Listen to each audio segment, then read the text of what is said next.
मोहतरम दोस्तों, बुजुर्गों, बच्चों, नौजवान साथियों, इस्लाम की पर्दानशीन ख़वातीन उम्मत, अस्सलामु अलैकुम वरहमतुल्लाहि वबरकातुहू।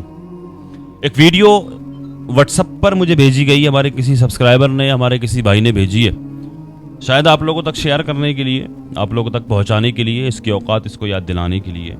इस कदर नफ़रत का बीज बोया जा रहा है। सब जानते हैं आए दिन सोशल मीडिया का दौर है, किस तरह की वीडियोस नज़रों के सामने आ जाती हैं।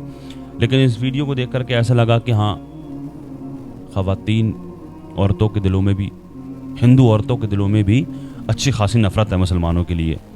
किस कदर नफ़रत निकल रही है इसकी ज़बान से, किस तरह जहर मुसलमानों के ख़िलाफ़ इसकी ज़बान से निकल रहा है। पहले आप लोग इस वीडियो को देख लें, उसके बाद में मैं इस पर तबसरा करूँगा, तभी मैं इसको इसकी औकात याद दिलाता हूँ। देखें पहले इस वीडियो को। हमारी बहनें 10 रुपए बचाने के लिए कि अजय भाई जो है वो 20 रुपए किलो टमाटर दे रहा है और बाजू में अब्दुल भाई की लारी है, वो 10 रुपए किलो टमाटर दे रहा है, तो हम उसके पास टमाटर लेने चले जाएंगे क्योंकि वो सस्ता दे रहा है। हम कपड़े की शॉपिंग अब्दुल भाई के यहाँ से कर रहे हैं क्योंकि वो सस्ता दे रहा है। हर जगह ऐसी इन लोगों की दुकानें, इन लोगों का एरिया हो गया कि हमारे हिंदू वहां से जाके शॉपिंग कर रहे हैं। आप लोग अपने लिए साड़ी नहीं खरीद रही मैनी बहनों, आप अपने बच्चों के लिए कफन खरीद रही है अब्दुल के पास सामान खरीद कर, क्योंकि उन्हीं पैसों से वो अब्दुल इन जिहादियों को फंड देता है और वो जिहादी आपकी बच्चियों को उठा के लेके जाता है। अब इससे बचने के लिए हमें क्या करना है?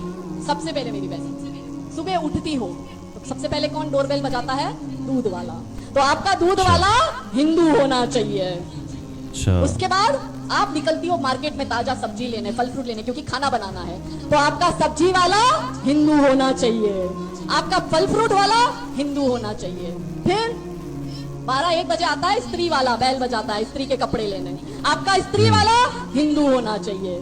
हमारे भाई फिर ऑफिस निकलते हैं काम पर, दुकान पर, आपके यहाँ पर एम्प्लॉय हिंदू होना चाहिए।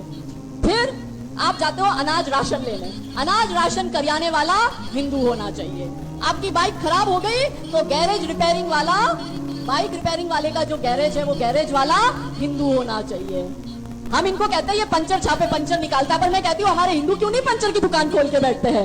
पंचर वाला भी हिंदू होना चाहिए, एसी रिपेयरिंग वाला हिंदू होना चाहिए, टीवी रिपेयरिंग वाला हिंदू होना चाहिए, डांस क्लास वाला हिंदू होना चाहिए, जिम ट्रेनर हिंदू होना चाहिए। आपके हर काम की शुरुआत से लेकर रात के अंत तक हर एक जगह जब वो पूरी चेन हिंदू की होगी मेरी बहनों, तब आप अपनी सुरक्षित राष्ट्र के निर्माण की कल्पना कर पाएगी।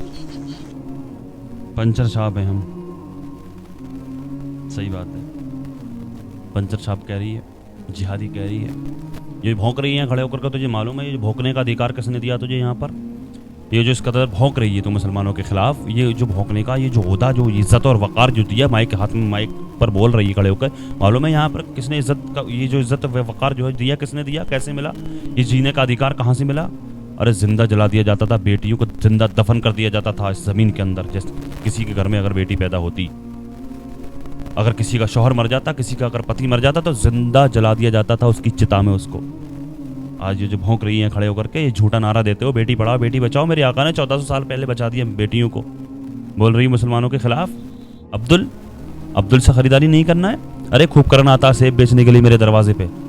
हाँ, अब्दुल भौंकते हो तुम लोग, मेरे दरवाजे पे खूब करना आता है। चाट बेचने वाला नन्हे लाल आता है मेरे दरवाजे पे, मेरे गाँव में, और खाते भी मुसलमान ही हैं सब ज़्यादातर।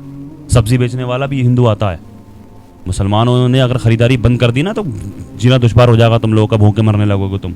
मुसलमानों के बराबर खा लोगे तुम, मुसलमानों के बराबर खर्च कर लोगे तुम, तुम्हारी बस की बात है। और ये जो कानों में पहने हुई है ना, ये जेबरात जो पहने हुई है, ये किसका? ये मुसलमानों का नहीं है? क्यों पहने हुई? निकाल कर फेंकना है इसको, बोल रही मुसलमानों के खिलाफ।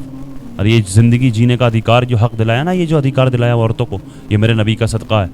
हाँ, बोल रही है यहाँ पर खड़े होकर बकवास कर रही है मुसलमानों के खिलाफ। जिहादी होता मुसलमान? किसको कहते हैं जिहाद? क्या मतलब होता है जिहाद का? बोलने तो लगे हो तुम लोग। जिहाद, जिहादी क्या होता है? जिहाद किसको कहते हैं? जिहाद कहते हैं, जिहाद का मतलब होता है संघर्ष, जिहाद का मतलब होता है स्ट्रगल करना। जिहाद को तो ये समझ लिया बिल्कुल जिहादी कि जिहादी लड़कियों को उठा करके ले जाते हैं। किसकी लड़कियों को उठाया? किसी मुसलमान ने? अगर मुसलमान भी है, हिंदू भी, कोई भी है, तो दिलाओ ना सजा। अगर कोई इस तरह की बात करता है, अगर इस तरह की हरकतें करता है तो मना कब करते हैं? तुम कितने बड़े मर्द हो मालूम है? एक इकट्ठा होकर के 20-30 से कम क्या होते हो, किसी अकेले मुसलमान को मोबाइल लिंचिंग करके मार देते हो तुम। ये ज़िंदगी जीने का अधिकार औरतों को दिलाया तो मेरे आका ने दिलाया। देख, ये मैं नहीं कह रहा हूँ इस बात को, देखिए मुसलमान भी नहीं है, मैं ही नहीं कह रहा हूँ इस बात को, सिर्फ मैं ही नहीं कह रहा हूँ। सुनिए क्या कह रहे हैं, सुनो इसको भी। आप कभी इस्लाम की हिस्ट्री पढ़ो, पूरी दुनिया में अंधेरा था, पूरी दुनिया में। यूरोप औरतें जलाई जा रही थी विच हंटिंग के नाम पे, विच हंटिंग। हिंदुस्तान सती प्रथा, चीन में तो लड़कियों को ऐसे ही मार डालते थे। पूरी दुनिया में अंधेरा, और उस अंधेरे में मोहम्मद साहब लैंप लेकर खड़े हुए। सुभान अल्लाह। इस्लाम, भौंक रही है खड़े होकर, प्रेम, मैसेज,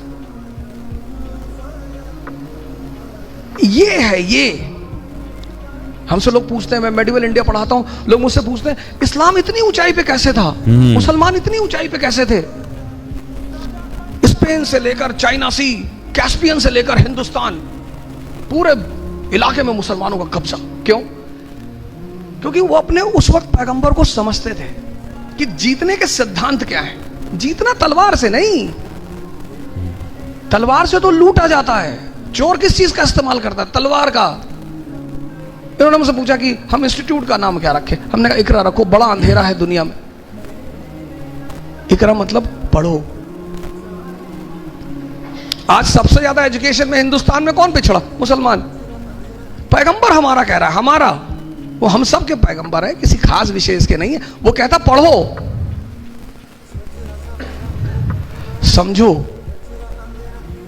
तैफ शहर का नाम सुना होगा, काफी ताइफ लोग बैठे हुए। तैफ, वहां के लोग हुजूर साहब को पत्थर मारते, गाली देते थे। अब हमको कोई यहां गाली दे, और सैफिर यहां के कमिश्नर है, धौले साहब आईजी है, तो मैं तो जाके इनसे कहूंगा कि सब एनकाउंटर करवा दो, मरवा डालो इनको, ये हमको गाली दे रहे सब। जिब्राइल साहब ने हुजूर साहब से कहा कि कहो तो, तैफ शहर दो पहाड़ों के बीच में है, तो उन्होंने हुजूर साहब से कहा कि कहो तो दबा दूं। अरे बोले नहीं, जाने दो। ये लोग ये जो मुझे पत्थर मार रहे हैं ना, किसी दिन यही हमारे पैरोकार होंगे। मैसेज। बेशक। आप पढ़ते को स्ट्रेस लेकर पढ़ना है मुझे नहीं, समझना है। आप पहली गलती पता क्या करते हो? आप स्ट्रेस लेके काम करते। पढ़ना है, मैं नहीं कहता। आप किताबें इतनी प्यारी चीज है, इतनी, पर कब? जब आप उन्हें समझो। पढ़ो इस्लाम को, यह है इंसानियत, इसको कहते हैं इंसानियत। क्यों नफरत का बीज बो रहे हो इस मुल्क में? क्यों अपने बच्चों का भविष्य बर्बाद कर रहे हो? मुसलमान और हिंदू आपस में मिलजुल करके ही मोहब्बत से रहेंगे, तब कारोबार करेंगे, तभी तरक्की करेंगे, तभी हमारे बच्चे तरक्की करेंगे, तभी ये मुल्क तरक्की करेगा। अपने बच्चों का भविष्य बर्बाद मत करो। किस कदर नफरत का बीज बोया जा रहा है, औरतों के दिलों में भी मुसलमानों के खिलाफ नफरत हो गई। अच्छा, एक बात तो ठीक कही है इसने, ये जो कह रही है कि ना हिंदू होना चाहिए, दूध वाला हिंदू होना चाहिए, इस्त्री करने वाला हिंदू होना चाहिए, पंचर वाला हिंदू होना चाहिए, और बाइक रिपेयर करने वाला हिंदू होना चाहिए, ये सब हिंदू होना चाहिए। ये तो बात कहीं ना कहीं सही कह रही है। मुसलमान तो बस इन सब चीज़ों में पड़ गया ना, पढ़ाई नहीं करता मुसलमान, असल वजह यही है। लेकिन एक तरफ तो इंसानियत का पैगाम देते हो तुम लोग, एक तरफ कहते हो कि धर्म मत लगाओ ये नफरत की आग इस मुल्क में, मत अपने बच्चों का भविष्य बर्बाद करो। औरत हो किस तरह की बात कर रही हो, शर्म आनी चाहिए। क्या बात कर रही है यार। अल्लाह पाक की बारगाह में दुआ है, अल्लाह तबारक व तआला हिदायत अता फरमाए। अल्लाह पाक हमारे इस मुल्क में अमन और सुकून अता फरमाए। अल्लाह तबारक व तआला हिंदू मुस्लिम भाईचारा कायम फरमाए। अल्लाह पाक दुनिया के तमाम मुसलमानों की इज़्ज़त व आबरू की, जान और माल की हिफाजत फरमाए। दुनिया में जहाँ कहीं परेशान हाल मुसलमान हैं, अल्लाह पाक सबकी परेशानियों को दूर फरमाए। दुनिया में जहाँ कहीं बेकसूर मुसलमान जेलों में कैद हैं, अल्लाह तबारक व तआला उनको रिहाई अता फरमाए। जो बेजा मुकदमा बाजियों में फंसे हुए हैं, अल्लाह पाक उनको उससे छुटकारा नसीब फरमाए। जो बीमार हैं, अल्लाह पाक उनको शिफा अता फरमाए। खुसूसियत के साथ अभी जितने भी लोग इस वीडियो को देख रहे हैं, हम सब में से कोई भी अगर बीमार है, कोई भी अगर किसी भी मर्ज़ में मुब्तला है, हम सब के अज़ीज़ व क़ारिब मुहिब्बीन मुताल्लिक़ीन अहबाब सबको जुमला अमराज से शिफायाबी अता फरमाए। जो बेरोज़गार हैं, अल्लाह पाक जायज़ रोज़गार अता फरमाए। जो बे औलाद हैं, अल्लाह पाक नेक सालिह औलाद अता फरमाए। जो साहिब औलाद हैं, उनकी औलादों को नेक सालिह बनाए। अल्लाह तबारक व तआला जिन भाइयों बहनों के हमारे रिश्ते नहीं हो रहे हैं, नेक रिश्ते अता फरमाए। अल्लाह पाक जिन जिन भाइयों बहनों ने कमेंट्स के ज़रिए दुआओं की दरख्वास्त की है, अल्लाह पाक सबकी जुमला परेशानियों को दूर फरमाए। सबकी दिली जायज़ तमन्नाओं को अल्लाह पाक अपनी बारगाह में कबूल फरमाए। आका के सदक़े में दुआओं को अल्लाह तबारक व तआला अपनी बारगाह में कबूल फरमाए। आमीन या रब्बल आलमीन। अस्सलामु अलैकुम व रहमतुल्लाहि व बरकातुहू।